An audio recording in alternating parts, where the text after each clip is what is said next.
Living on a deserted island with the big wave girl, we gather seafood at low tide. There are so many crabs we can't eat them all. Every day we feast on roasted crabs. On the 9th day, Brent checks the traps daily. But once again, the traps are empty. Fresh marks are near the trap, but they can't catch it. The wild boar even bit off a branch nearby. This infuriates Brent. The frequent appearance of the wild boar feels like a huge insult to him. Brent vows to catch this wild boar. I am going to get you. While they were taking a nap, Nain breaks a tree nearby, waking up Brent and Kara. Brent has always looked down on Nain. Whatever Nain does now is wrong in Brent's eyes. Their conflict is ongoing. Kara, caught in the middle, doesn't know how to handle it and is too tired to care. But as a team, they need harmony, so Kara tries to comfort Nain. Once they calm down, they all head to the trap to check it out. The wild boar is getting bolder, and they need to catch it for a meal. Brent discusses how the boar might be getting through the trap. They really need the protein. They reset the trap. Brent is sure they'll snag the boar this time. On the other hand, Andrew's group is thriving. They went hungry for 8 days.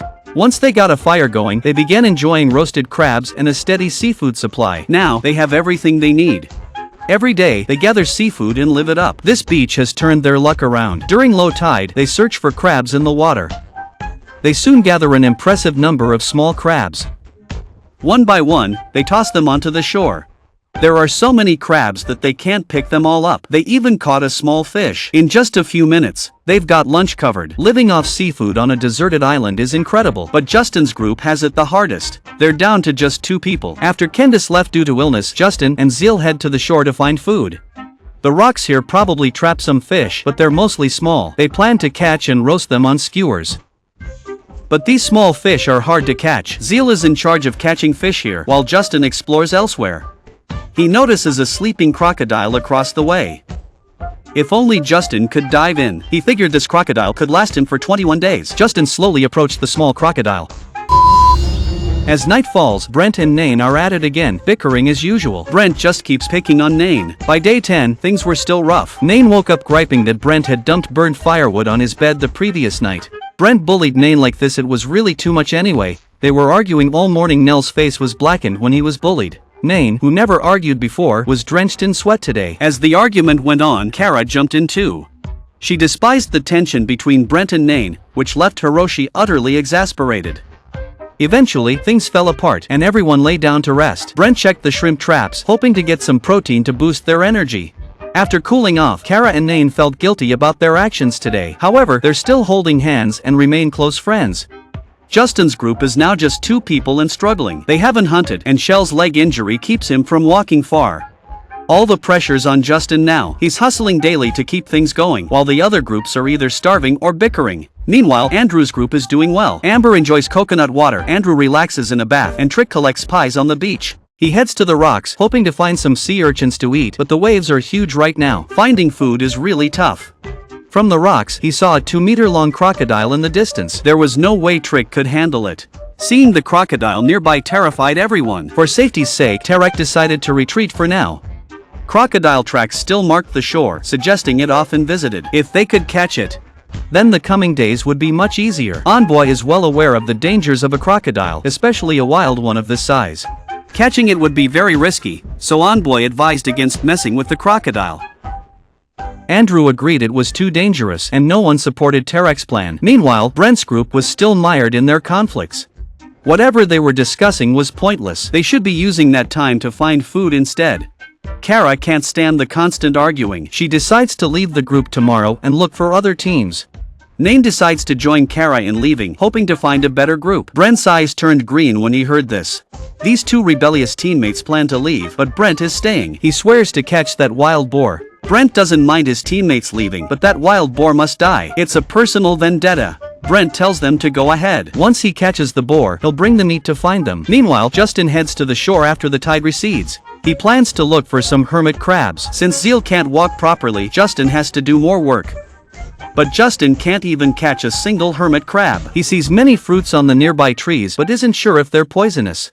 After sniffing them for a bit, he still hesitates. Justin takes a tiny bite to test. If he's fine after a while, they should be safe. He rests under the tree, thinking if he doesn't wake up, the food was poisonous. Meanwhile, Andrew's group is staying in a Coast Guard shelter. It's high tide now. They sit in the shelter and enjoy the view. Trick has been wanting to hunt a crocodile. With crocodile meat, Their next challenge would be a breeze, but Andrew and Amber just want to take it easy. Trick tells them if he doesn't return in an hour, they should come looking for him or call the show crew. After giving his instructions, he heads out with a small knife. Amber thinks Trick only wants to catch a crocodile without considering the risks, but Trick isn't afraid. He searches for crocodile tracks with his knife, examines them, and decides they belong to a crocodile. Now he just has to wait for the crocodile to return. But the crocodiles here are very alert, making it hard to get close. Zeal waits in the shelter for a long time without seeing Justin. When he goes out, he finds Justin sleeping. This lazybones said he was going to find food but ended up napping. Yelling his name gets no reaction, he's out cold. Zeal has to nudge him awake. Turns out, it wasn't about the fruit being poisonous. Justin was simply being lazy and napping. Even after being woken up, he acts confused. I've never seen anyone slack off like this on a survival show. These fruits are actually called death apples by the locals. This guava tree is a highly toxic plant.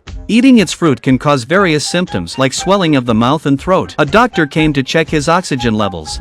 After a thorough checkup, it was clear the ferret was perfectly healthy, just lazy and napping. The longer I listened, the more awkward it became. Jer kept insisting they were fortunate nothing serious occurred, but Justin didn't care since he knew if he was poisoned or not. Jer kept insisting everything was fine, but Justin pretended not to care. Meanwhile, at Andrew's camp, in the middle of the night, Amber noticed the tide had risen, surrounding their shelter with seawater. In about 10 minutes, their shelter would be flooded. Andrew was still out cold, and they had no clue where to go in the dark. They could only hope for the best. On the 11th day, Nain and Kara had already said goodbye to Brent. Nain and Kara left to find a better spot, leaving Brent behind, still fixated on catching that wild boar. With his teammates gone, Brent felt a sense of peace. Meanwhile, Andrew's group began foraging as soon as the tide went out. They saw where the tide had reached the night before. Andrew was quite surprised, though he talked about being scared. He didn't actually do anything about it. However, Trick believed their shelter was high enough and the tide wasn't a concern. Amber, on the other hand, was concerned that if the tide extinguished their hard-earned fire, they would have a tough time ahead. It was clear the water had risen quite high, but Trick was only focused on foraging and didn't want to move the shelter. Andrew and Amber didn't agree, and this led to some conflict among the three of them. Meanwhile, Brent was now a one-man team, checking his traps every day, but he never managed to catch that wild boar. It was as if the boar was outsmarting him at every turn. Still, Brent was determined not to give up. As for Nain and Kara, they kept moving along the west coast, heading in the direction of Justin's group. Unfortunately, if they had gone towards Andrew's group, it might have been better. Without a map, they were just wandering aimlessly. The jungle path was tricky, and they had to watch every step. Meanwhile, Cher and Justin's group struggled with constant hunger. With fewer people, finding food was tough. Cher now had a knee injury, and they kept pushing each other to continue. Cher felt guilty for slowing Justin down. This made him feel guilty, but Justin kept encouraging him to hang in there, even though he was doing all the work himself. But he enjoyed Zill's company. Meanwhile, Kara and Nain had been searching for 3 hours without finding a good spot for a shelter. By now, they were both hungry and exhausted. Will they find their other teammates? Stay tuned for the next episode.